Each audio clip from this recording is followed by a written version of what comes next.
Misteri sungai mendidih di Amazon dengan suhu hampir 100 derajat Celcius. Ada sungai misterius yang mengalir melalui kedalaman hutan hujan Amazon di Mayantuyacu, Peru, yang benar-benar bisa merebus hewan-hewan kecil hampir seketika. Sementara suhu air di sepanjang 6,4 km rentang sungai antara 50 dan 90 derajat Celcius di beberapa bagian hampir mencapai titik didih 100 derajat. Itu cukup panas untuk menyebabkan luka bakar tingkat 3 dalam hitungan detik.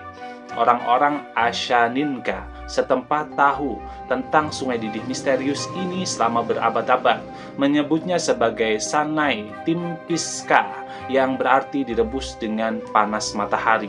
Legenda kuno mengatakan bahwa air panas itu disebabkan oleh ular raksasa bernama Yachumama, ibu dari air. Dan sebuah batu besar berbentuk seperti kepala ular terletak di hulu sungai, seakan menjadi bukti legenda tersebut. Bagi dunia luar, sungai ini cuma legenda. Para ahli geologi bahkan meragukan keberadaannya karena cekungan Amazon terletak 645 km dari gunung berapi aktif terdekat.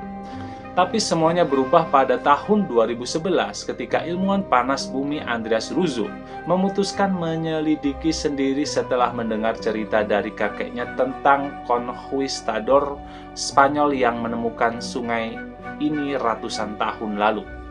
Yang lebih mengejutkan, bibinya sendiri mengaku pernah berenang di sungai itu.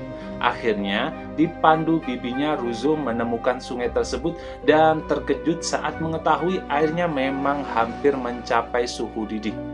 Rasanya seperti berada di sauna di dalam oven pemanggang roti, tulisnya dalam buku The Boiling Rivers. Mencelupkan tangan saya ke dalam sungai akan mengakibatkan luka bakar tingkat 3 dalam waktu kurang dari setengah detik. Jatuh ke sungai bisa dengan mudah menghabisi saya.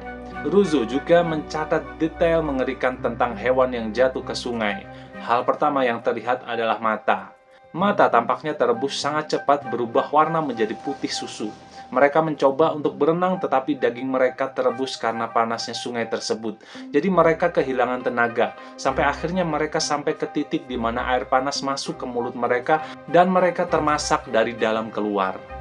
Meskipun mengerikan, penduduk setempat justru memanfaatkan air panas ini untuk menyeduh teh, memasak, mandi, hingga membuat obat-obatan. Mereka percaya uap air sungai membuat khasiat obat dalam daun pohon ranako jadi lebih dahsyat. Sampai sekarang belum ada yang bisa memecahkan misteri sungai mendidih ini. Russo menduga air panas mengalir dari celah-celah bumi, seperti darah yang mengalir melalui pembuluh darah arteri kita. Tapi satu yang pasti, sungai ini terancam oleh penebangan liar. Russo berharap keajaiban alam ini bisa dilindungi sebagai monumen nasional Peru. Jangan lupa like dan subscribe biar kamu nggak ketinggalan berita-berita misteri alam lainnya.